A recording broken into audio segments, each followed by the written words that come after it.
Boa noite, Talmary. Boa noite, pessoal. Muito feliz de estar aqui com vocês hoje.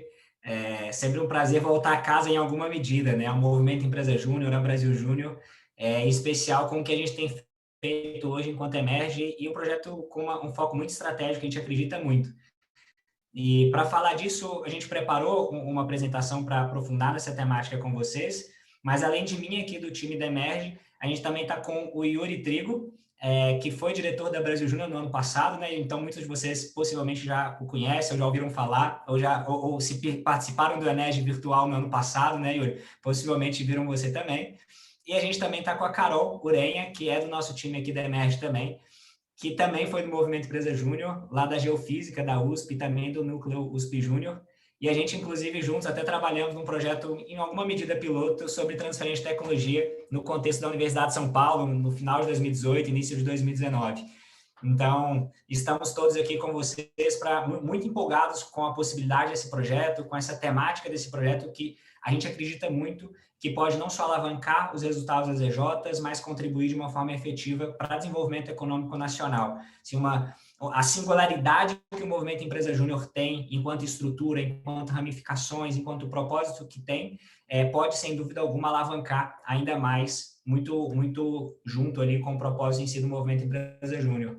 E aí eu vou fazer uma apresentação que eu vou falar um pouco a temática, como que a gente vai aprofundar, como que a gente desmembrou, inclusive aprofundar o que a gente tem construído junto com a Brasil Júnior deste projeto piloto, e quais seriam em si os próximos passos. Eu vou compartilhar minha tela aqui, e aí, por favor, vocês fiquem super à vontade para interagir, para a gente conversar um pouco mais. E só vou pedir para vocês darem um ok se minha tela está projetada para vocês certinho aí. Já está. Excelente. Excelente. Pessoal, só me apresentando bem brevemente, eu sou advogado de formação e como muitos de vocês, dentro da universidade, queria fazer algo mais. No caso da minha universidade, ela não tinha, na minha faculdade, não tinha uma empresa júnior, e a gente viu que na faculdade do lado, no caso da administração, tinha um negócio legal que o pessoal colocava em prática o que eles estavam fazendo, que era a Camp. Não sei se tem alguém de Juiz de Fora, da UFJF, o que chegou a conhecê-la. A gente falou, por que aqui no direito não tem, né? Então, a gente fez toda uma mobilização, que foi uma experiência muito bacana que a gente teve na universidade, e a gente tive a oportunidade de fundar enquanto presidente ali a Colute, Consultoria Jurídica Júnior. Como muitos de vocês, me encantei com essa temática e engajei muito no Movimento Empresa Júnior. A gente refundou o que era naquele contexto a Liga das Empresas Juniores, e agora são os núcleos regionais, né? Então, tem mudado recorrentemente de uma forma muito inteligente, né? Eu no Movimento Empresa Júnior, foi em 2015 que eu fui coordenador de regulamentação. Na época, a Brasil Júnior cuidava aí do CLJ inteiro. Hoje seria impossível fazer isso, né? Em 2016, fui diretor de impacto no ecossistema, que era uma diretoria que tinha na Brasil Júnior, que trabalhava com expansão. Na época, a gente ainda tinha 19 estados confederados, não eram os 27, a gente ainda não tinha fechado o Brasil. Trabalhei com a lei das empresas juniores na sanção presidencial, e também com o que é hoje o ranking de universidades empreendedoras. E essa temática de universidade empreendedora me encantou muito, e muitas pessoas que estavam envolvidas ali no contexto da Brasil Júnior, que se tornou meu sócio, que é o Lucas Delgado, e a gente empreendeu junto na criação da Emerge, que a gente vai comentar um pouco disso, necessariamente a partir da experiência que a gente vem tendo do Emerge. O Delgado, que também trabalha na Emerge com a gente, ele foi da engenharia de produção, ele foi diretor da Brasil em 2016, e a gente criou a Emerge em 2017 para empreender nesse contexto, que a gente vai falar um pouco mais, da interface aí ciência e indústria.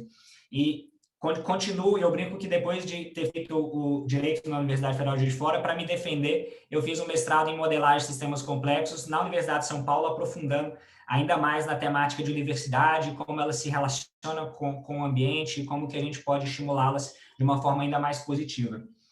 Mas, para a agenda de hoje, o que eu queria muito conversar com vocês apresentar aqui o que a Emerge tem feito, e especialmente como que a experiência que a gente tem tido pode contribuir em alguma medida com o trabalho que vocês estão desenvolvendo nas empresas juniores.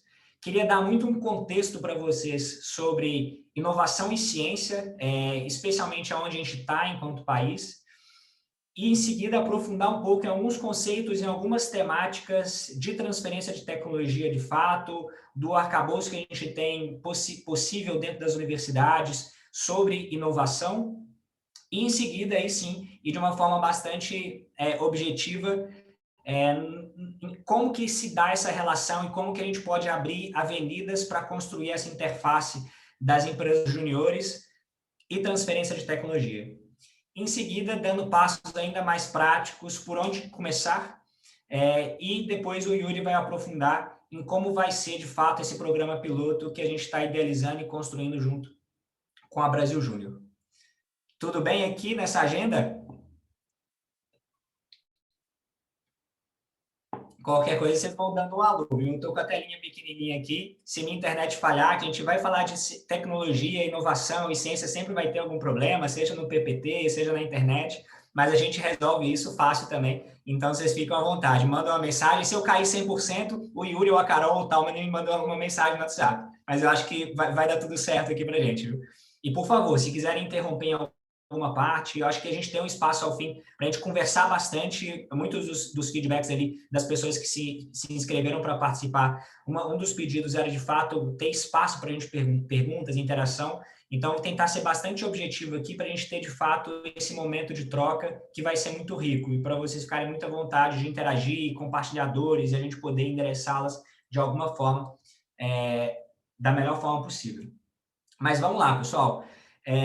A Emerge, acho que para vocês é muito fácil de contextualizar. Ela nasceu e é uma história que ela se conecta com o movimento empresarial necessariamente, e especificamente até, eu nem vou aprofundar nesse caso, que é até o da Lei das Empresas Juniores, foi um bastidor da publicação da sanção presidencial da Lei das Empresas Juniores, em que a gente teve que fazer uma articulação forte no Congresso Nacional e na Casa Civil para aprovação da lei que regulamenta o movimento de empresa júnior. Foi uma história de bastidor muito bacana, acho que em outro momento a gente conta.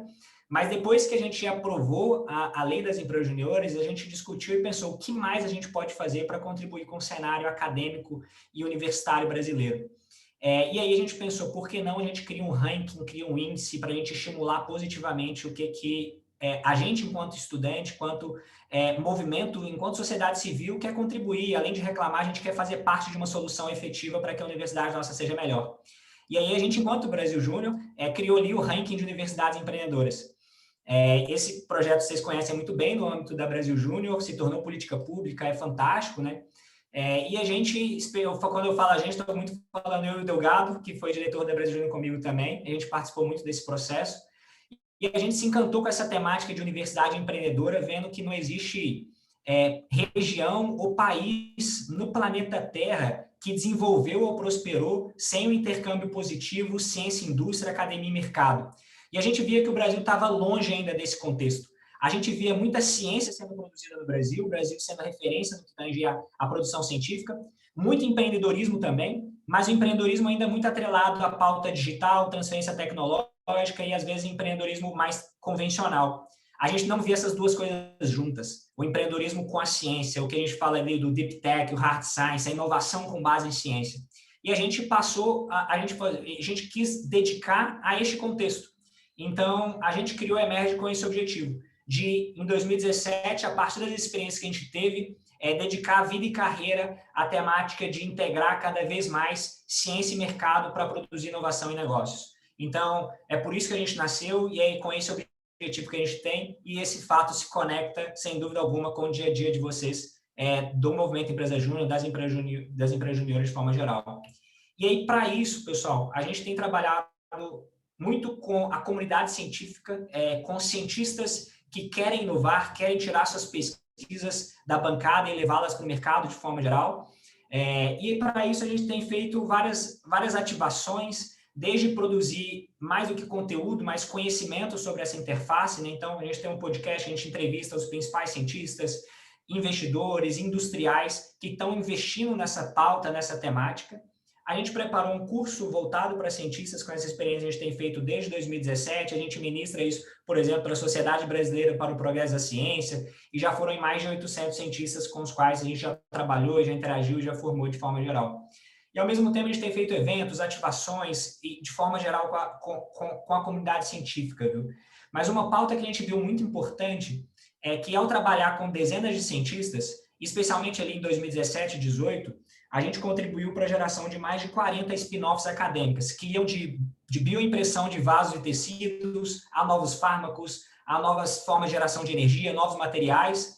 Mas a gente viu que só gerar as empresas a partir da ciência ali, da academia, era insuficiente, na medida em que, para além de todos os desafios que qualquer negócio tem, seja ele digital ou tradicional, o negócio baseado em ciência, em tecnologia profunda, ele tem dois bastante peculiares. Um é que está bastante... negócios baseados em ciência são bastante intensivos em capital, demandam de muita grana, de laboratório, de insumo, propriedade intelectual, teste clínico, e também, e um outro problema é que, normalmente, na academia, a gente tem boas soluções que estão endereçadas para problema nenhum. E aí, o que a gente percebeu? Que, para além de gerar as empresas, a gente precisava contribuir ainda mais com essa pauta. E, por isso, a gente começou a se voltar também para trabalhar com as grandes indústrias. Porque as grandes indústrias têm não somente capital, mas têm também o foco em endereçamento de mercado. E a gente começou a trazê-las para essa pauta para gerar também resultados a partir da inovação com base em ciência.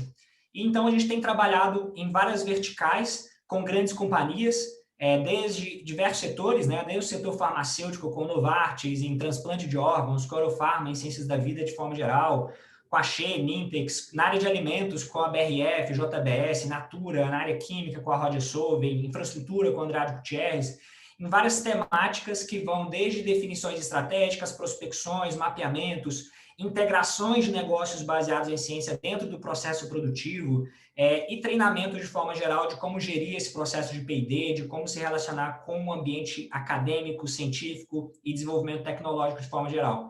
Então, a gente tem tatuado muito nessa jornada, do início ao fim ali, de ver de fato uma tecnologia relevante sair das prateleiras e chegar, seja no braço, seja na mesa das pessoas, né? Então, é muito gratificante estar nessa ponta. A gente brinca uma bolha muito positiva, no sentido de a ponta da indústria, que, para além de ser um meio de produção, está também querendo investir em tecnologia e inovação, né? E, ao mesmo tempo, na academia, para aqueles cientistas e cientistas que estão, além de avançar no conhecimento, querendo também chegar na sociedade com aquele conhecimento produzido, né? Então, é muito empolgante ali estar no dia a dia nessa agenda, com diversas empresas, cientistas. A gente tem outras iniciativas também, como o Emerge Amazônia, que o Yuri está liderando, inclusive, em que a gente está investindo em tecnologias que utilizam de insumos da biodiversidade amazônica. Então, para fazer com que ciência e tecnologia, né, gere estímulos positivos para que a gente tenha a floresta em pé.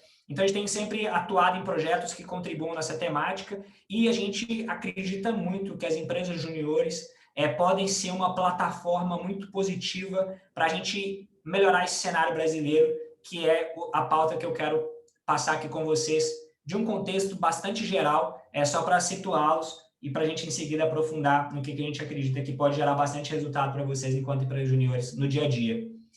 E aí, o diagnóstico muito claro que a gente tem no Brasil quanto a isso é que a gente produz ciência relevante. A gente tem uma política de alguns anos, nos últimos 20 anos, que fortaleceu a pós-graduação no Brasil, fortaleceu infraestruturas em laboratórios, universidades. Muitos de nós pudemos estudar em universidades públicas por causa dessa política de expansão universitária, e isso gerou resultados relevantes. A gente tem um nível de publicação científica em periódicos internacionais no 14º lugar.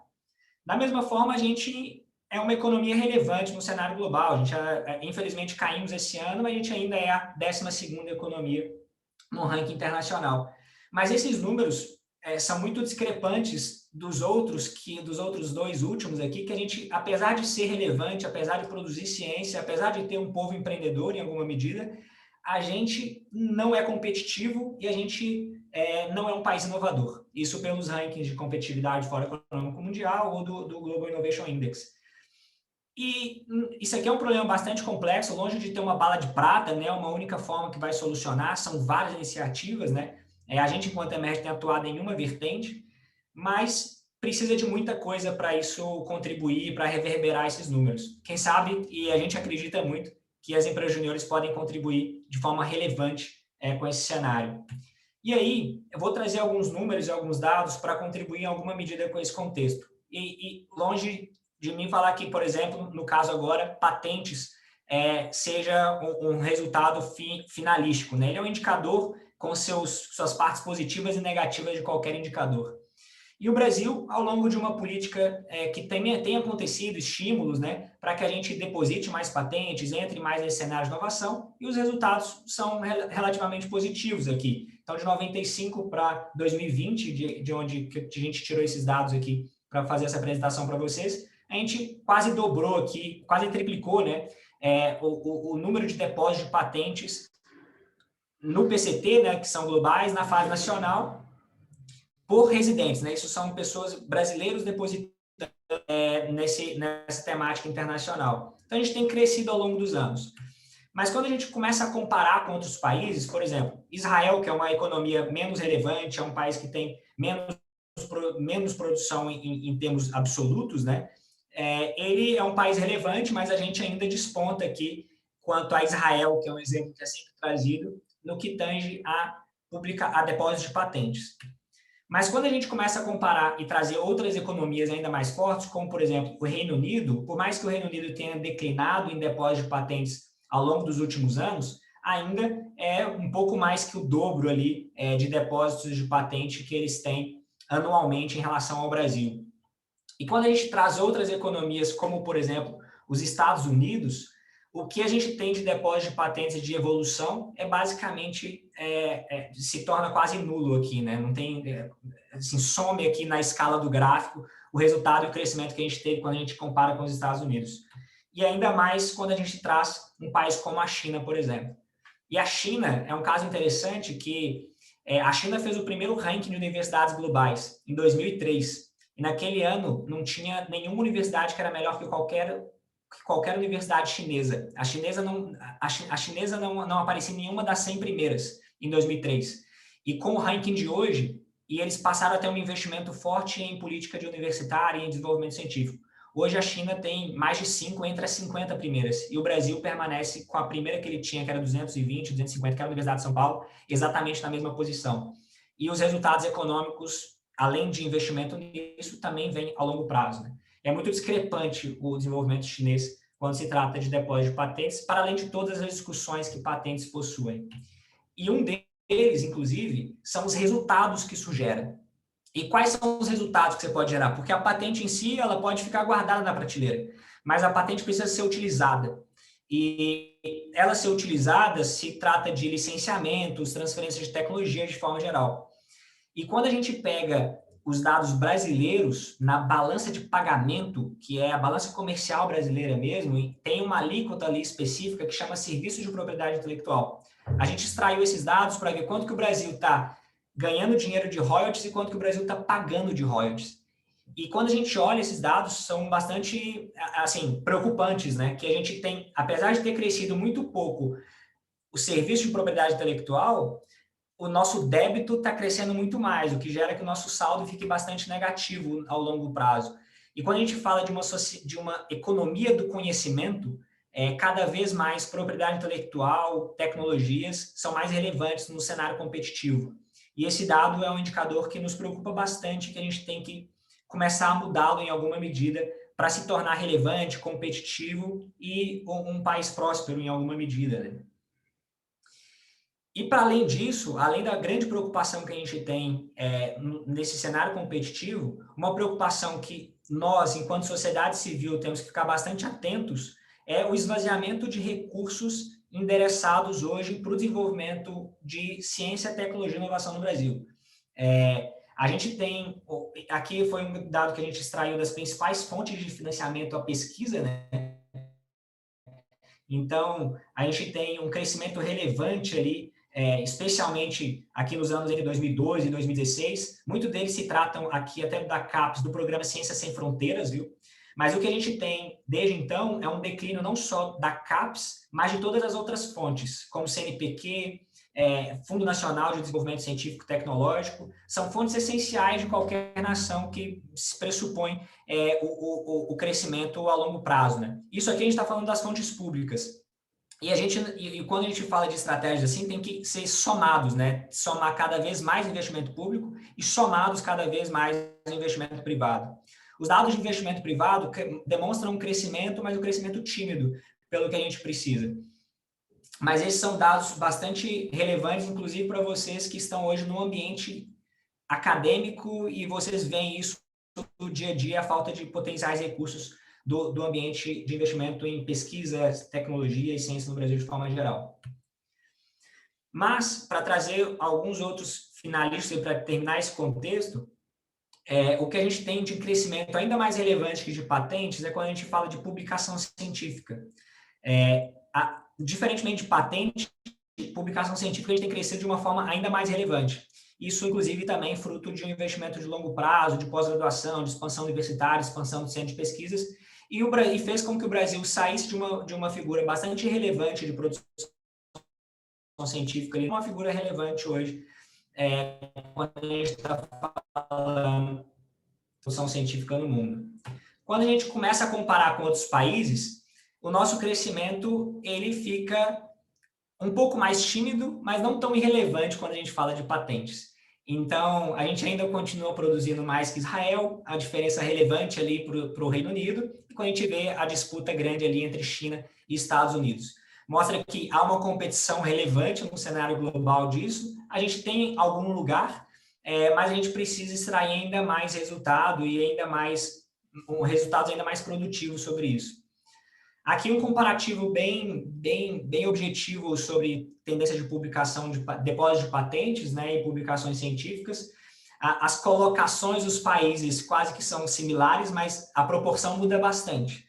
Então, não necessariamente produzir mais artigos significa que vai ter mais patentes e é que essa proporção segue bastante linear, muito pelo contrário. Então, são vários indicadores que estão somados ali a cenário competitivo, a publicação, a investimento em ciência, público-privado, a interação ciência-indústria, mas eu acho que esses dados podem nos contextualizar, de forma geral, aonde que o Brasil está no mundo quando a gente fala deste cenário competitivo global. E quando a gente trata de quem está fazendo isso no Brasil, quem está fazendo isso no Brasil definitivamente são as universidades. São os celeiros nos quais vocês estão instalados. E isso não necessariamente, quando a gente fala de patentes, é uma coisa muito boa.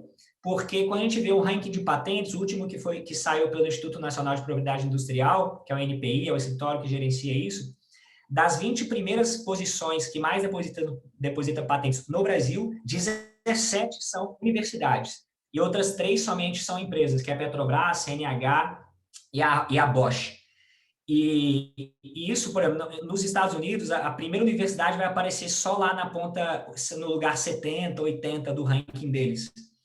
Isso mostra que as universidades nossas estão liderando até esse processo também, estão puxando a economia em alguma medida para que isso aconteça. E longe por mais que tenha muitas críticas sobre as patentes que estão sendo depositadas nas universidades, a gente tem tido resultados sobre elas. Elas estão começando a gerar frutos relevantes. Esse é um dado, por exemplo, que todas as universidades têm que responder anualmente, um dado do MCTI, que mostra o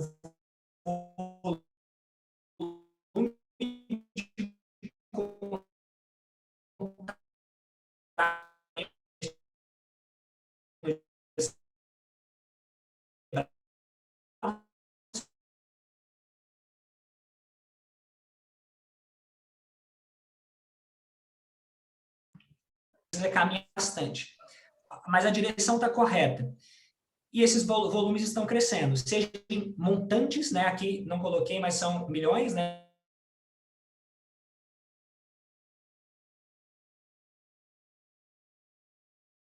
E quando a gente vê os rendimentos desses contratos, quanto que esses contratos com as universidades estão gerando aqui de fruto de royalty, a gente está falando de quase $500 milhão também.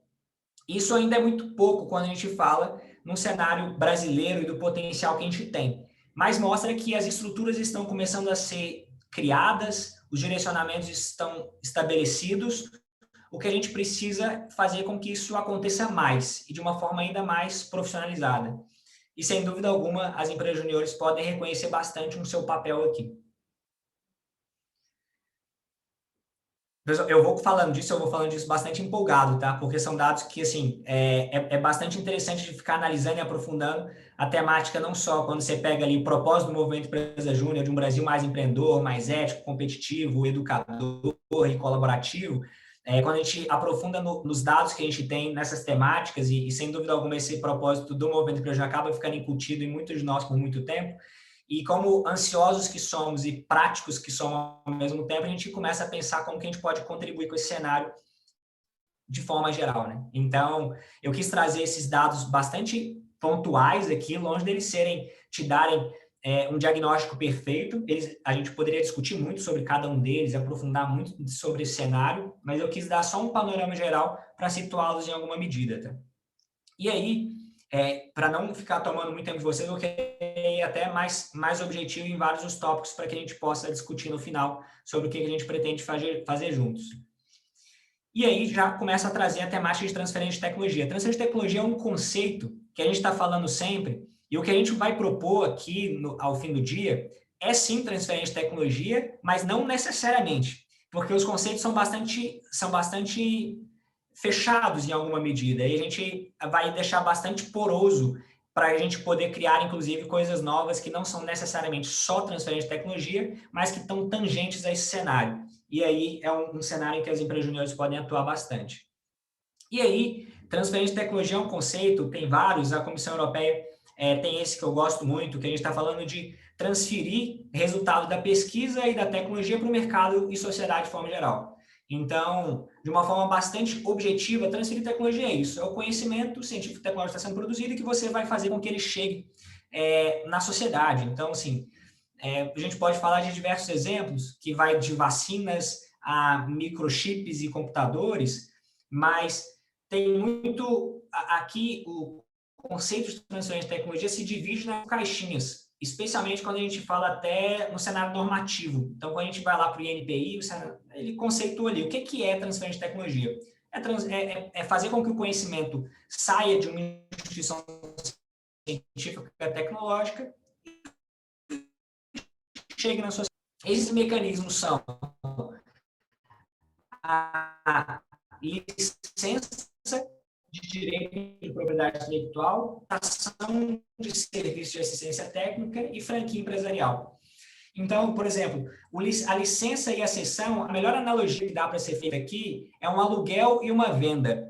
Você tem um desenvolvimento tecnológico e aqui pressupõe o conhecimento em o que é propriedade intelectual, que é algo útil, com aplicabilidade industrial e novo, que você tem o direito de explorar esse desenvolvimento tecnológico, você vai licenciar para alguém, ou seja, você vai alugar de forma temporária para alguém utilizar essa concepção de desenvolvimento tecnológico que está adquirindo esse desenvolvimento tecnológico que você fez. O fornecimento de tecnologia, o que também é muito chamado de know-how, são muito endereçados para aqueles serviços ou desenvolvimento tecnológicos que não são objetos de patente. Você não consegue patentear por algum motivo, seja por não se adequar nos conceitos tradicionais de propriedade intelectual, no que é de fato patenteável. Então, a forma como você busca proteger e explorar comercialmente é por meio desse fornecimento de tecnologia e know-how. A prestação de serviço de assistência técnica também são alvos que costumam não ser objetos de patente, mas que demandam de um conhecimento específico e bastante aprofundado sobre uma temática. E aí você consegue ser remunerado e oferir recursos a partir desse mecanismo. Né? E, por fim, franquia empresarial nem entra muito na nossa discussão, e a gente jamais vai falar dele aqui, porque não cabe, mas como vocês conhecem ali, McDonald's, Burger King e várias outras são franquias, mas pelo fato deles terem toda a sua estrutura de marca, de layout, de processos, eles também são considerados uma forma de transferência de tecnologia e são assim conceituados como uma tipologia entre eles. E aí, pessoal, eu vou passar muito pelos conceitos, muito de uma forma bastante tangencial aqui, porque o objetivo nosso, inclusive, é aprofundar bastante em cada um deles na oportunidade que a gente vai ter posterior. Mas eu quero só articular esses conceitos para, em seguida, trazer o que a gente tem de próximos passos, o que a gente imagina que as empresas juniores podem contribuir efetivamente para esse contexto. E aí, quando a gente fala de ICT empresa, universidade empresa, nesse cenário de interação que é elementar para que a gente possa ter uma articulação positiva, desenvolvimento tecnológico, né? A universidade, o ambiente de produzir conhecimento, a indústria, o ambiente produtivo, né? O meio de produção, a gente precisa ter essa articulação. A Juliana Crepaldi, que é lá da UFMG, ela tem uma categorização que é muito boa, que vai deixar muito claro muitas coisas para esse processo de desenvolvimento tecnológico, que é, por exemplo, se uma tecnologia já existe, precisa fazer para ela chegar no mercado, sociedade de forma geral, é transferi-la. E transferi-la da forma como a gente viu aqui, por uma cessão de propriedade intelectual, por uma licença de propriedade intelectual, por um know-how, por uma assistência técnica. A gente vai definir um mecanismo para que ela chegue à sociedade. Agora, se a tecnologia não existe, eu quero desenvolvê-la, você vai fazer um co-desenvolvimento. Então, eu quero algum determinado metabólico. E esse dispositivo não existe no planeta Terra. O que é que eu preciso fazer? Encontrar alguém envolvido. Alguns exemplos que a gente já viu aqui, inclusive no Movimento Empresa Júnior, né? Quero desenvolver um novo pão. Então, esse pão não existe. Então, eu vou procurar um ambiente produtivo, um ambiente científico, alguém que entende muito sobre o assunto para desenvolver esse produto para mim. E alguma tecnologia que precisa ser adaptada, ela vai ser transferida e, no segundo momento, vai ter o desenvolvimento tecnológico, né? O co-desenvolvimento. Então, vai ser essas duas etapas somadas. Então, esse processo aqui, e eu vou até pecar em alguns momentos pela minha visão jurídica de ver o mundo, então, que vê contratos e instituições. Se a gente tem uma tecnologia que não existe, a gente vai celebrar um contrato de transferência tecnológica. Se a gente quer fazer uma tecnologia que ainda não existe, a gente vai co-desenvolvê-la, fazer um contrato de co-desenvolvimento, um acordo de parceria para pesquisa e desenvolvimento. Para o nosso contexto, a gente vai fazer uma transferência tecnológica e fazer um co-desenvolvimento, um acordo de parceria. E tem muitas formas de remunerar esse processo. Então, de monetizar, de valorar, como preferirem ali a forma como tem de ganhar dinheiro desse meio do caminho. Que vai desde serviços, você pode quantificar isso a título de serviços e não cobrar nada além disso. Então, eu vou fazer um P&D, vou fazer algum processo específico. Então, eu vou cobrar X pelo meu desenvolvimento e não quero mais nada. Vou cobrar até mais caro porque eu não quero nada de propriedade intelectual, que inclusive é sempre uma balança de jogo na hora de negociar. Você pode pedir mais da propriedade intelectual e se você dá um valor acima disso. Esse é um mecanismo. Um outro mecanismo é, por exemplo, usufruto de cotas. É uma forma que a UFMG faz que é muito criativa, muito inteligente. Ela cria uma spin-off acadêmica, uma startup, transfere essa tecnologia para essa startup, e essa startup ela não paga nada agora. Só quando ela começar a ter lucro, ela vai remunerar a universidade a partir das respectivas, que você pode usar essa minha tecnologia, você pode desenvolver o pãozinho, você pode utilizar e comercializar o pãozinho que eu desenvolvi para você por um determinado período de tempo. Você pode determinar os royalties nada mais são que o percentual do faturamento ali, né, comercial, que aquele produto que você desenvolveu ou contribuiu para o desenvolvimento está tendo no mercado. Então, você ganha uma porcentagem que varia, a gente vai falar um pouco dessas porcentagens aqui, a partir do que o mercado está sendo desenvolvido. E o prêmio, que é um valor exigido para usar internamente, sem exploração comercial. E aí, pessoal, estou passando bem, se vocês quiserem já ir anotando algumas coisas para a gente conversar em seguida, especialmente como que das empresas juniores, quando a gente fala de transferência de tecnologia, que eu acho que é muito positivo vocês compreenderem e saberem que isso tem acontecido e que vão contribuir para a agenda que a gente quer desenvolver em conjunto.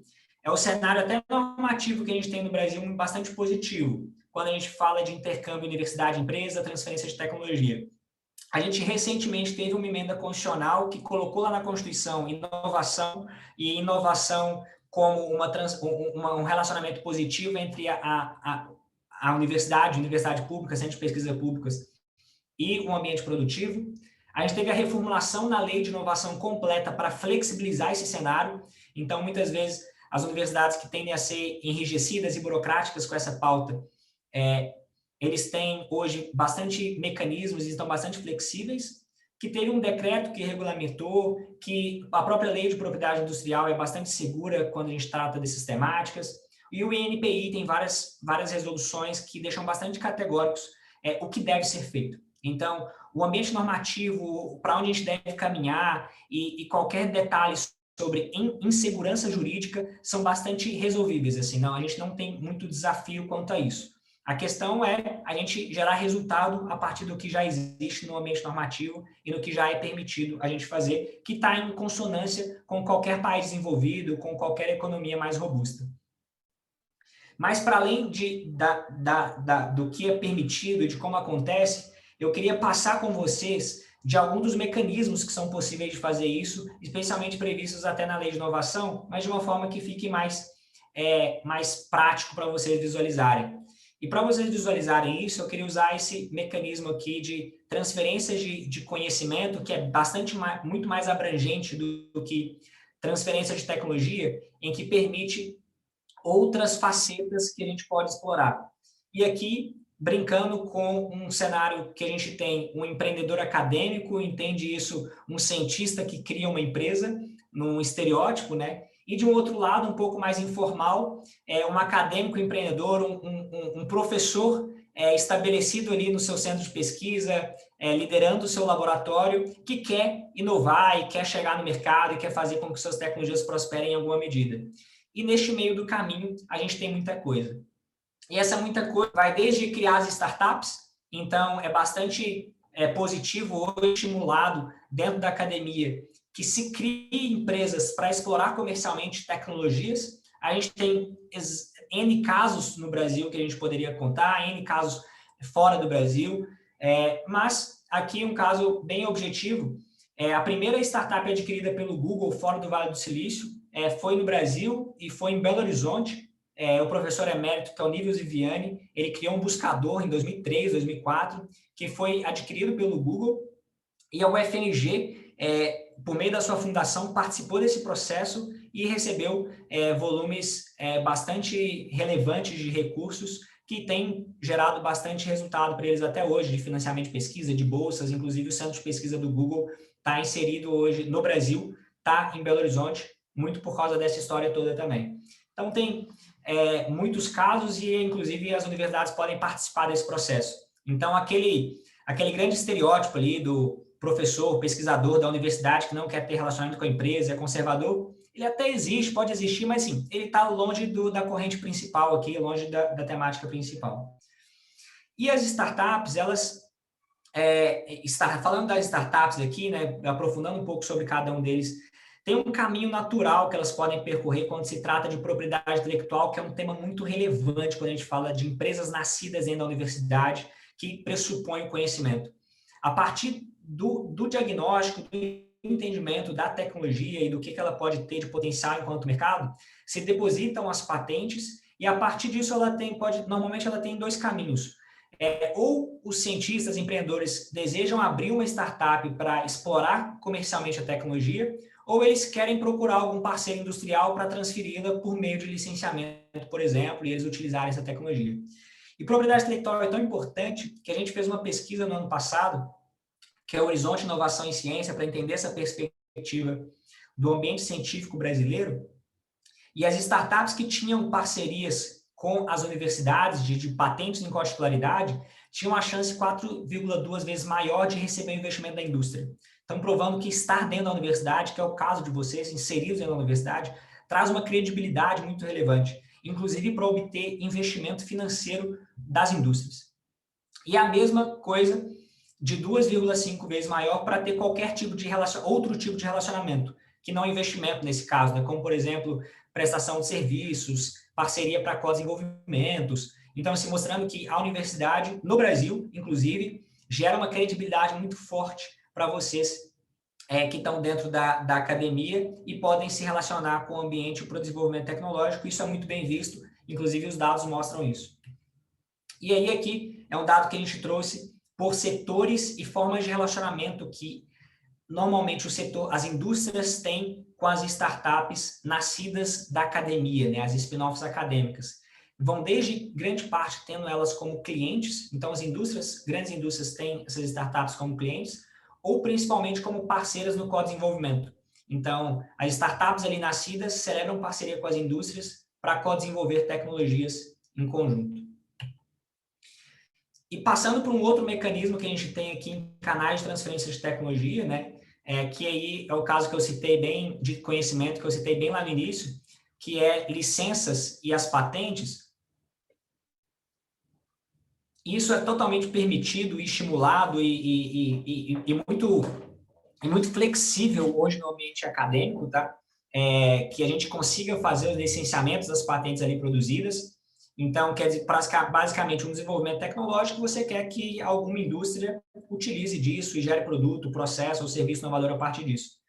E um caso muito interessante que a gente tem no Brasil hoje é lá da Federal do Ceará. É muito simples e objetivo, né? Mas foi o desenvolvimento de um nat-chup, inclusive com graduandos. É um ketchup que é feito de elementos da biodiversidade nordestina e foi a primeira patente licenciada da Federal do Ceará. Foi esse desenvolvimento tecnológico que foi transferida para uma empresa Frutan da região ali de Grande Fortaleza, e esse produto hoje já tem uma grande aceitação no mercado, eles inclusive estão exportando e está tendo um resultado super interessante. Então, é um caso, a gente fez inclusive um podcast com a cientista que desenvolveu o nat-chup, ela conta todo esse processo, todo esse desenvolvimento, é muito interessante, pode ser bastante inspirador para vocês, que é muito passível disso também acontecer no dia a dia das empresas juniores.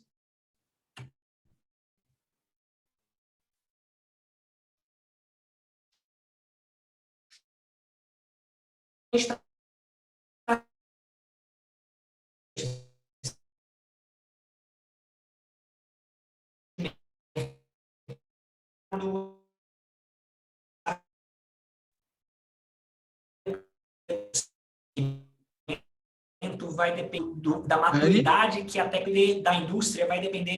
Oi? Deu uma leve travada nessa frase que você começou agora. Isso. Aí acabou de voltar. Beleza? Só para. Não, fala mesmo, tá, Monique? Eu vi que tá dando, minha internet tá um pouco instável, mas a gente, qualquer coisa, se perpetuar, você me fala que eu rotei meu celular. Eu te aviso, tranquilo. Tá bom?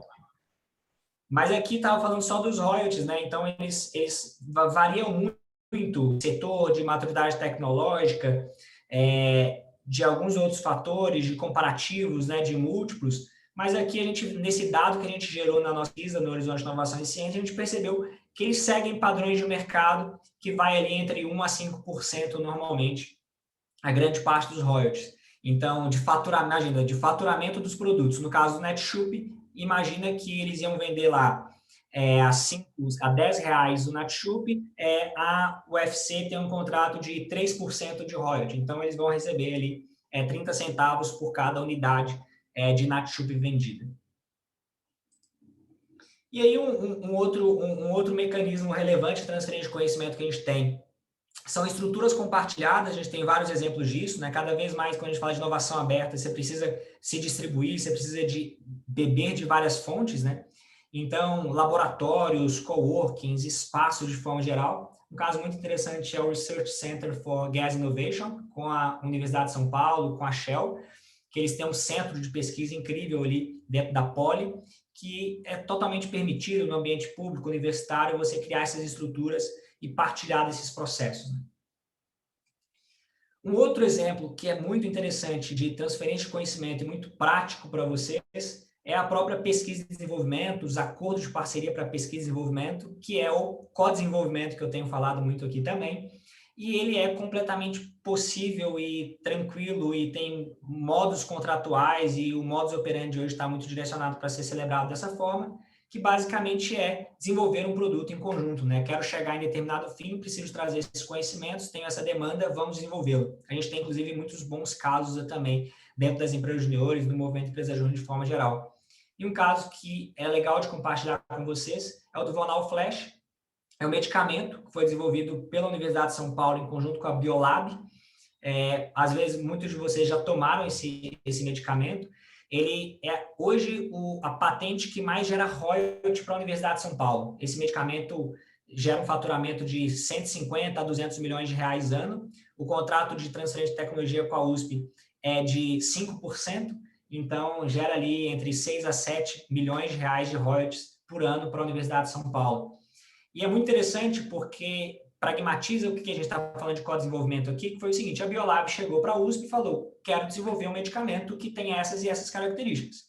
O professor Humberto Ferraz, ali da Faculdade de Ciências Farmacêuticas, falou, tá, eu consigo desenvolver por essa e essa rota. Começaram a fazer esses desenvolvimentos, chegou num produto final, depositaram a patente em conjunto, o licenciamento ficou exclusivo para a Biolab, então só a Biolab pode explorar comercialmente essa tecnologia, pagando os royalties ali para a Universidade de São Paulo. Então, repara que, diferentemente do licenciamento, você seria o Humberto Ferraz, o professor da universidade ou de qualquer lugar, desenvolver um medicamento inteiramente sozinho, e sozinho ele chega, tem o medicamento, indústria. Agora, quero passar para você e você comercializar. Isso seria licenciar.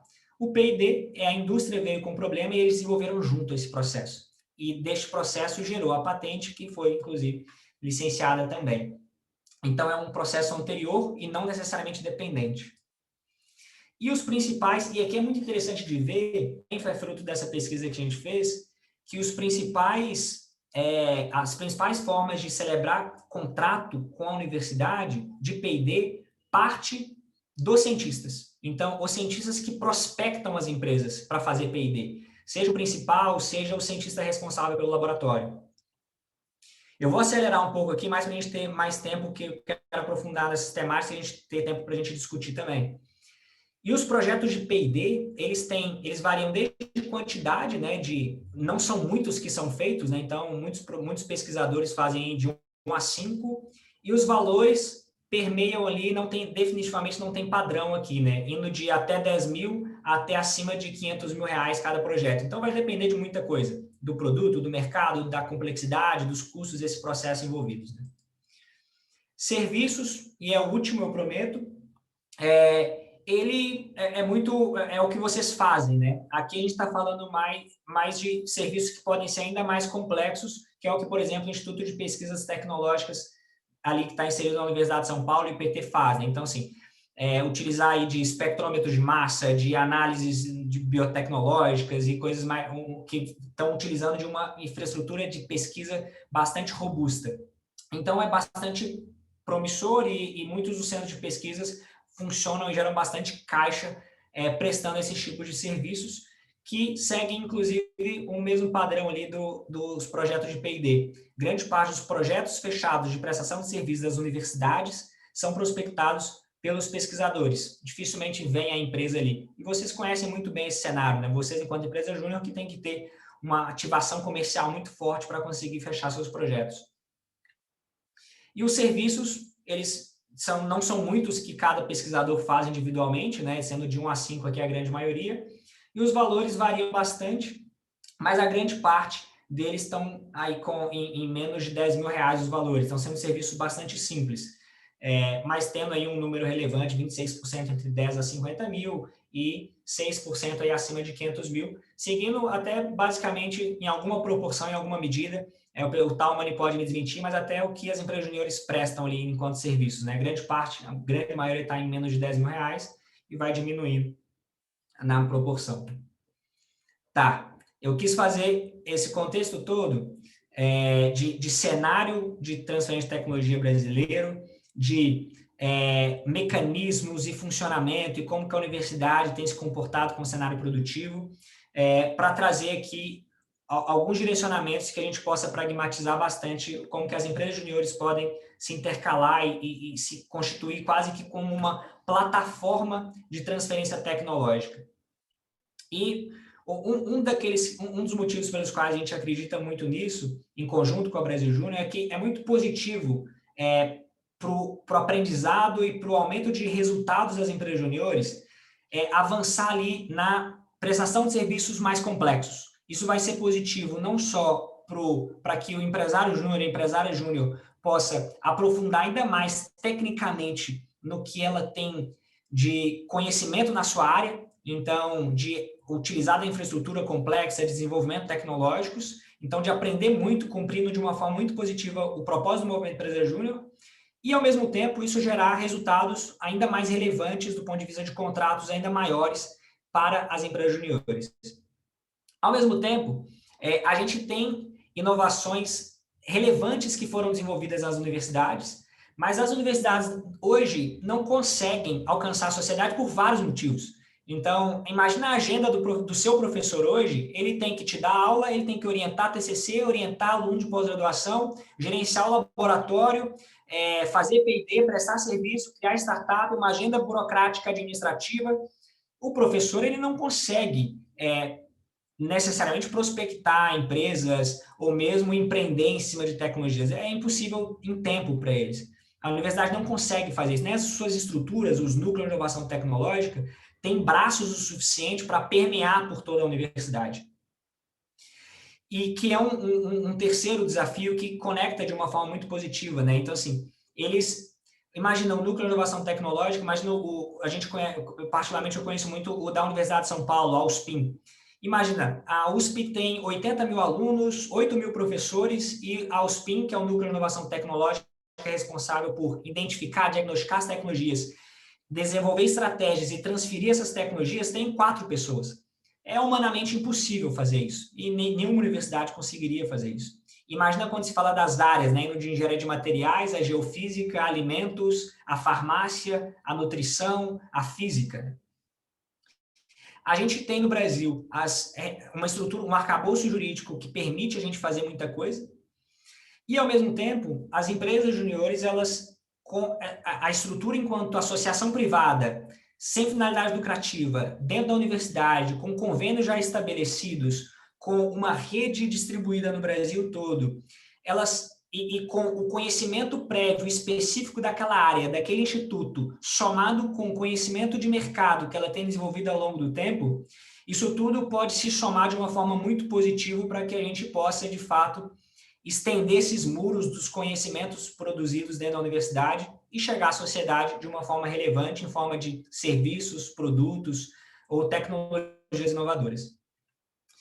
E, para isso, a gente vem aqui com esse propósito ali, né, com esse diagnóstico, com essa perspectiva, e junto com a Brasil Júnior, a gente vem pensando que são basicamente 3 possíveis mecanismos que a gente enxerga como potenciais para que a gente consiga gerar esses resultados de aumento de faturamento, de projetos mais complexos, de aumento de aprendizado e impacto socioeconômico no fim do dia. O primeiro deles, e a gente vai falar um pouquinho de cada um, é co-desenvolver projetos com clientes. Então, hoje as empresas estão tendo cada vez mais demandas complexas que não necessariamente serviços objetivos vão suprir as suas demandas. E elas precisam desenvolver novos produtos, novos serviços, novos processos, resolver os seus problemas, e elas podem demandar isso para vocês. E vocês podem propor o desenvolvimento tecnológico daquele determinado produto que o cliente pede, né? E muito possivelmente vocês, como estudantes de graduação, podem não conseguir suprir essa demanda por estar no início do desenvolvimento técnico ali, né? E vocês podem necessariamente usufruir da infraestrutura laboratorial e também do conhecimento dos docentes e pós-graduandos. Um outro que pode ser um outro mecanismo que vocês podem lançar a mão e podem gerar bastante resultado de uma forma bastante estratégica é fazer serviços mais complexos, utilizando especialmente da infraestrutura laboratorial que muitos de vocês já têm. Então, se a gente está falando de, às vezes, na área de biotech, né? Muitas vezes o pessoal faz qual os serviços principais e análise de água. Pô, mas será que você não poderia fazer uma análise de toxicidade, uma citotoxicidade? Será que você não poderia utilizar o espectrômetro de massa que você tem para fazer outros diagnósticos? Será que você... E essa infraestrutura laboratorial, ela existe e ela é bastante inutilizada, ela não está sendo utilizada o tempo inteiro e ela pode ser aderida de uma forma bastante institucional, estratégica, gerando uma complexidade maior, gerando mais faturamento, gerando um aprendizado ainda mais relevante. E, por fim, de fato, explorar a tecnologia que foi desenvolvida ou já está desenvolvida dentro dos laboratórios dos seus institutos e contribuir com o processo, seja de desenvolvimento ou seja com o processo de chegada a mercado dela, sendo identificando potenciais clientes ou endereçando melhor aquelas tecnologias que foram desenvolvidas, já que os pesquisadores que a desenvolveram não necessariamente têm o conhecimento de mercado para isso. E aí, aprofundando de uma forma bastante objetiva em cada uma delas, acho que é muita coisa para a gente já discutir hoje e vai gerar dúvidas e tudo mais, e o Yuri em seguida vai passar aqui como é que a gente pretende fazer esse projeto. O co-desenvolvimento se dá como que a gente tinha dado, né? O cliente chega com a demanda, chega com o problema, e aí você se propõe a desenvolvê-lo. Para ter um relacionamento com a universidade, que vocês necessariamente, em alguma medida, vão precisar da infraestrutura laboratorial e do conhecimento, tem que ter um convênio, um contrato que pode estar, inclusive, no bojo do próprio convênio que vocês já têm com a própria universidade de vocês. E isso prevê a utilização de laboratórios, de insumos e como que se dá essa dinâmica. Então, isso tem que ser previsto. A propriedade intelectual também tem que ser prevista, seja com o cliente, como que vai ser a exploração disso, a titularidade disso, seja com o cliente, seja com a própria universidade. A universidade é necessariamente titular disso. Então, isso tem que estar em linhas bastante claras como que isso vai se dar. E isso pode ser feito diferente, tá? Não tem uma regra e não tem uma única solução. É negociado esse processo, totalmente negociado. Os benefícios para a EJ necessariamente são projetos complexos, mais faturamento, então cumpre a missão do movimento empresarial de uma forma bastante objetiva. A universidade é incrível porque para ela chegar ali na ponta, né, da sociedade com esses produtos, ao mesmo tempo pode ser uma fonte de receita para ela, isso deve ser gerado recursos por estar utilizando o laboratório, estar utilizando insumos, e isso pode ser bastante interessante para vocês terem mecanismos institucionais de relacionamento. E os desafios são diversos. Para além da complexidade do projeto em si, que não é trivial desenvolver um novo produto, desenvolver um novo processo, desenvolver um novo serviço, tem toda a gestão desse processo, que se dá desde a propriedade intelectual, a utilização de insumos, laboratórios, professores e tudo mais. Então, isso deve ser definido de uma forma bastante prática e o relacionamento institucional é muito importante, seja com a Agência de Transferência de Tecnologia, o NIT, o Núcleo de Inovação Tecnológica da sua instituição, e mesmo a sua unidade que você está inserido, a sua faculdade, o seu centro, cada universidade chama de um jeito. Os serviços complexos em parceria com os laboratórios das universidades, dos ICTs, seria muito a prospecção de clientes, mas abranger o portfólio das empresas juniores, utilizando de fato da infraestrutura que vocês têm na universidade, e vocês têm muita infraestrutura de muitos laboratórios, que podem ser bastante explorados, e eles precisam disso, tá? A gente, na Emerge, tem trabalhado muito orientando os professores a como que os laboratórios deles podem ser mais empreendedores e como que eles podem utilizar melhor da infraestrutura que eles têm, e se dá muito por prestação de serviços complexos também. O relacionamento com a universidade, da mesma forma, deve ser previsto, principalmente ali como que vai ser a utilização dos laboratórios, insumos, a gestão disso, né? Então, muitas vezes a fundação de apoio tem que estar envolvida. Não tem discussão de propriedade intelectual aqui, porque não tem essa complexidade, porque serviços em si não pressupõem o desenvolvimento tecnológico. Então, você está muito ali, eu vou entregar isso e vou cobrar X. Caso gere uma propriedade intelectual, foi uma solicitação do cliente. Para as EJs, é muito interessante que ela pode ampliar o portfólio de uma forma bastante inteligente, ampliar mercado, cobrar mais pelos serviços, na medida em que vão ser mais complexos. E para a universidade pode ser, inclusive, uma fonte de receita também. E os desafios são desde os treinamentos de utilizar os equipamentos, como que eles devem ser utilizados, até a gestão de insumos, a gestão de recursos e a logística, de forma geral, de compartilhamento do laboratório ao fim do dia. E, por fim, a transferência de tecnologia das ICTs, ela se dá, foi um pouco do projeto piloto que a gente fez na Universidade de São Paulo, em que a gente quis utilizar que as empresas juniores identificassem as tecnologias que estavam sendo desenvolvidas nos laboratórios da sua unidade, no centro da sua faculdade, e a partir disso entender como que é aquela tecnologia e utilizar de uma força comercial para transferi-la, para negociar aquela tecnologia com indústrias potenciais, com empresas potenciais, que pode, inclusive, mudar a rota. E aí o relacionamento com a universidade aqui também tem que ser muito previsto como que vai se dar essa remuneração das empresas juniores inclusive de titularidade, royalties e como que ela vai explorar aqui. Este terceiro mecanismo é, sem dúvida alguma, mais complexo de ser utilizado. E ele que tem que ser determinado uma estratégia ainda mais endereçada, assim, como que vai se dar de fato o papel da empresa júnior nesse processo. Então, ela vai ser simplesmente uma força comercial das patentes envolvidas nas universidades, das tecnologias envolvidas na universidade, e com isso ela vai receber royalties desse processo. Ela vai participar do desenvolvimento disso, ela vai envolver na aplicação dessa tecnologia no meio produtivo. Então, isso tem que ser deixado muito claro, assim como os aspectos de propriedade intelectual, nesse caso, devem ser discutidos.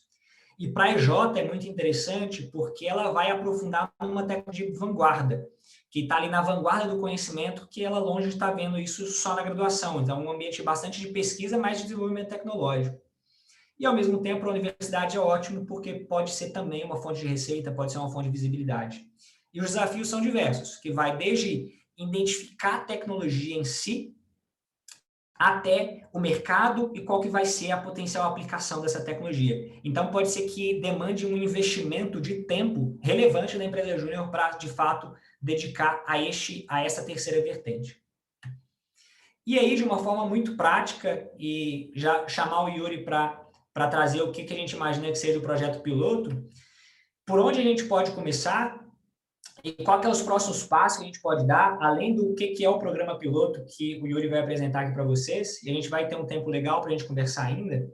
Assim, como a gente está falando de um ambiente, e isso que a gente está conversando está na agenda e está na estratégia do reitor da sua universidade, do diretor do seu instituto, das lideranças acadêmicas, inclusive de governos, seja estaduais ou federais. Essa agenda de fazer com que a universidade, que o conhecimento produzido, ele chegue mais, ele se transborde ali dos muros da universidade. E vocês podem ser uma das soluções muito relevantes para isso. E saber se posicionar e saber o seu papel e como que vocês podem ser relevantes com isso e utilizar desse mecanismo de uma forma muito estratégica e inteligente. E o trabalho institucional é necessário. Sentar na mesa de uma forma profissionalizada. E sentar na mesa com quem, né? Com a diretoria do seu instituto. Então, de instituto, cada universidade chama de um jeito, tá? Então, assim, o seu centro, a sua faculdade inserida ali dentro do seu contexto, né?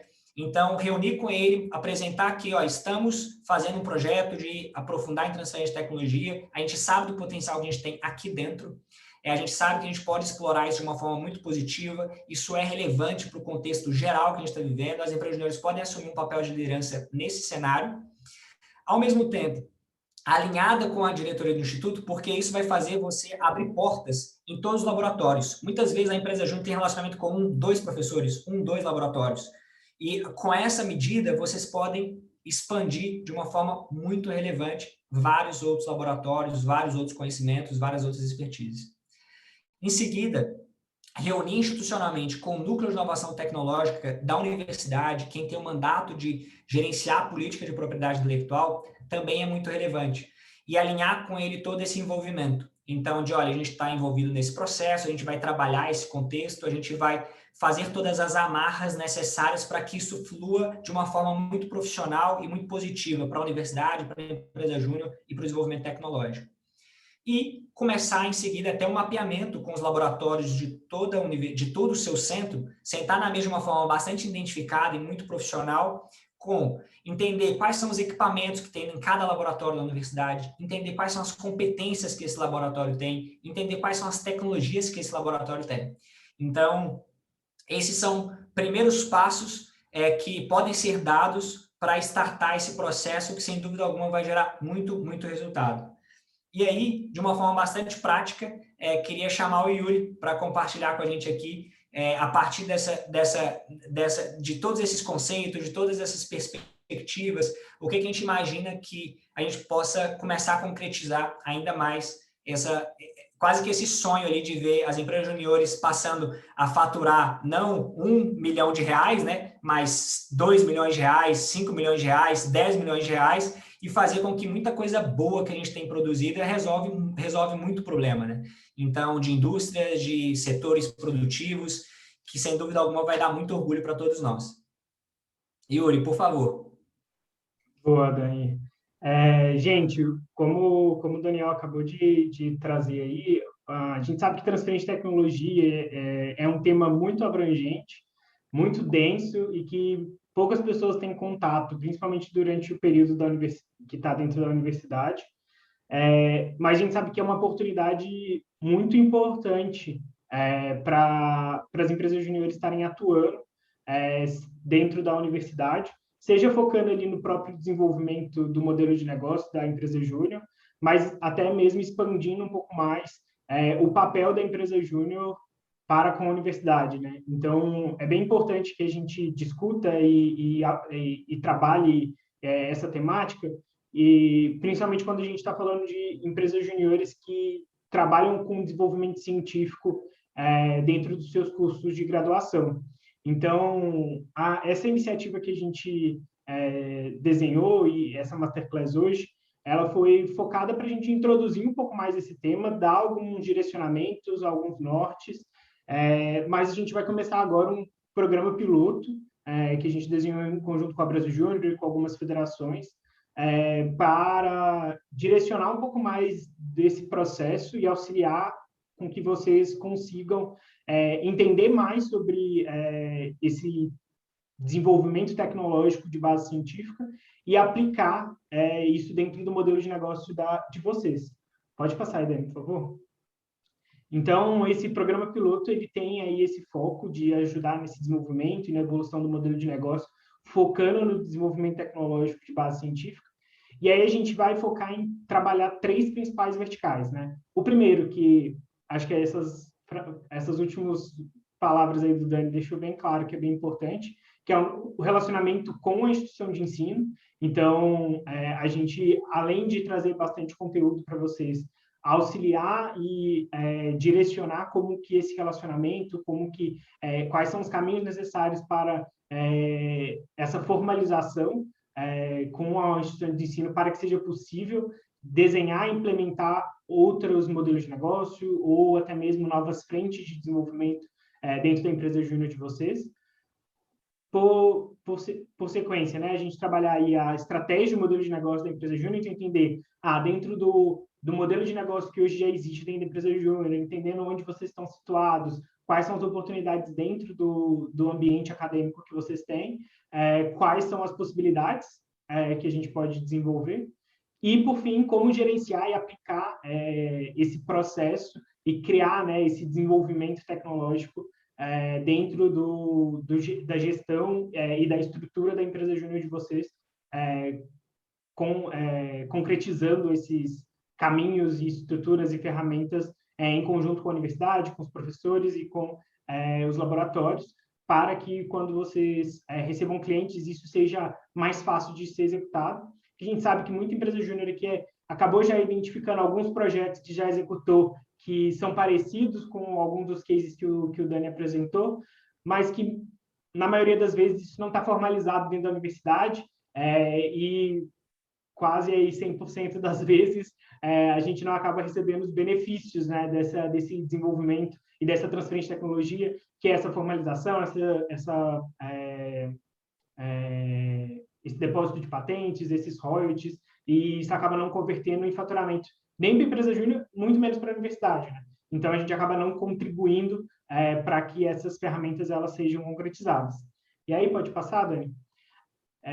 E aí, a nossa ideia dentro desse projeto é a gente trazer para vocês um pouco de um conteúdo teórico mais detalhado. Então, aqui o Dani falou um monte de coisa, mas falta ainda muito conteúdo para vocês entenderem melhor esse processo de desenvolvimento tecnológico com base em ciência. E a gente, como o Dani comentou lá no começo, a gente tem um curso que é focado em desenvolvimento tecnológico para quem trabalha com P&D, quem trabalha com ciência, então focado para cientistas. E então a gente entende que dentro desse programa piloto é muito importante que vocês tenham acesso a esse conteúdo, mas também que a gente consiga ali trabalhar com algumas outras ações. Daí pode passar, Dani? Que aí eu falo as etapas já dentro de uma linha temporal. A gente está tendo hoje a National Masterclass e até domingo a gente vai fazer inscrições. É um programa piloto, então vai ser rápido mesmo, gente. A ideia é a gente conseguir entender e testar um pouco mais disso, mas trazendo aí já bastante direcionamento e a gente acredita que vai conseguir trazer bastante resultado para vocês. Então, a gente fazer as inscrições até o dia 22, domingo agora. E aí, a partir de semana que vem, a gente já começa com a execução do programa piloto, que vai aí ter uma duração de 4 semanas, 5 com ali a apresentação das estratégias que vocês vão construir ao longo dessas 4 semanas, para aí depois desse período de 5 semanas a gente assessorar vocês na implementação dessas estratégias que forem desenhadas. Daí pode passar, Dani? Para explicar um pouco mais sobre esse processo, a gente, semana que vem, então, já começaria com um webinar para a gente, então, uma reunião parecida com essa, só que mais focada aí com as empresas júniores que tiverem interesse de participar com a gente desse programa piloto, em que a gente vai discutir de uma maneira mais aprofundada esses caminhos de estratégias e modelos de transferência de tecnologia focado para o movimento Empresa Júnior. E também vocês vão ter acesso aí ao curso de inovação para cientistas da Emerge, para vocês começarem a fazer aí as aulas. São 18 módulos com bastante conteúdo, dá mais ou menos umas 20 horas seguidas, mais várias pausas, exercícios, atividades. Então, vocês vão conseguir fazer aí ao longo de 4 semanas de forma bem tranquila. Carol aí vai estar ajudando vocês nessa jornada de concluir o curso. E aí, a partir da outra semana, né, da segunda semana do plano piloto, a gente vai ter momentos de orientação e acompanhamento com as empresas júniores que estiverem participando. Vamos ter mentorias coletivas mesmo, para a gente conseguir ser bem colaborativo e discutir bastante sobre modelos, dificuldades, especificidade de cada uma das empresas juniores. E também vocês vão começar a desenhar as estratégias, as mudanças, ou até mesmo quais são as etapas necessárias para vocês formalizarem aqueles processos relacionados à transferência tecnológica e desenvolvimento tecnológico dentro da empresa júnior de vocês. E aí, lá na semana do dia 20, depois da NESH, a gente vai encontrar novamente para todas as empresas júniores que participarem apresentarem um pouquinho do que desenharam de estratégia. A gente vai fazer uma avaliação, trazer um feedbacks, contar aí com uma banca da equipe da Emerge, também de outras pessoas que possam contribuir para trazer esses feedbacks para vocês. E aí, ao fim desse processo, a gente vai fazer mentorias aí já individualizadas com cada uma das empresas juniores ao longo dos próximos 4 meses, para direcionar um pouco mais essa implementação, para que vocês consigam já converter aí em novos projetos e até mesmo a ampliar bastante a possibilidade de portfólio de vocês. E aí, pode passar, Dani. Para fechar, valores. O nosso curso hoje ele custa R$ 1.300, a gente vai fazer um preço super especial para o MEG de 45% de desconto. Para quem não quiser participar do programa, mas quer ter acesso ao curso, quer aprofundar um pouco mais, então a gente já vai dar esse super desconto para vocês, pode ser dividido em 12 vezes, então é bem tranquilo de acessar o curso. Mas o programa piloto que daí envolve, né, há 2 acessos ao curso e mais todo esse processo de mentorias e materiais que a gente vai estar trabalhando com vocês, o pacote com 2 vagas fica por R$ 2.000, que pode ter 10% de desconto se for à vista, 12 vezes sem juros se for o valor cheio. E aí pode passar, Dani? A gente já vai abrir para dúvidas, tanto sobre o conteúdo, mas também sobre o programa. Se vocês quiserem saber mais sobre o programa piloto e até já se inscreverem, nesse link aí, bit.ly/pilotomeg. Vou mandar aqui no chat também. E se você quiser ver mais sobre o curso que a gente tem, emergebrasil.in/curso. E aí, se vocês quiserem comprar o curso sem participar do programa piloto, lá na hora de fazer a compra pelo carrinho, só aplicar o cupom MEG, tudo maiúsculo, que vocês vão ativar já automaticamente os 45% de desconto. Então, de maneira bem objetiva, o programa piloto que a gente vai estar começando agora vai funcionar dessa forma. E aí, acho que agora a gente pode abrir para dúvidas. Coloquei no WhatsApp da Emerge, caso vocês queiram conversar depois, tirar dúvidas, seja sobre o conteúdo, seja sobre o programa. Tem o WhatsApp aí também, podem ligar. E qualquer coisa, pode falar diretamente também comigo, com o Talmani, que a gente pode ir tirando as dúvidas depois, vocês estão meio tímidos aí. Mas também, em nome da Emerge aí, acho que posso falar que a gente está super à disposição e super empolgado com esse projeto. Essa iniciativa agora do projeto piloto é para a gente conseguir, de maneira mais intensiva e direta, contribuir com que mais empresas juniores apliquem dentro do seu modelo de negócio esses processos de transferência tecnológica, que a gente sabe que muitas empresas juniores acabam fazendo projetos de P&D ou acabam fazendo muita prestação de serviço, mas encontram aí desafios quando troca a gestão da universidade, quando troca a gestão da empresa júnior, quando perde aquele aluno que era do laboratório tal, ou o professor orientador troca. Então, a gente sabe que essas coisas acontecem com bastante frequência. Então, também um pouco desse direcionamento é para que vocês consigam, de maneira mais formalizada, executar já o que vocês conseguem fazer hoje, mas também expandir isso para novas oportunidades, né? Então, deu para ver aí com o papo do Dani o quanto que a gente consegue explorar e quanto que tem de oportunidade, né? E a necessidade que o mercado tem para esse relacionamento academia, universidade e mercado, indústria, né? Então, o nosso objetivo aqui é principalmente esse.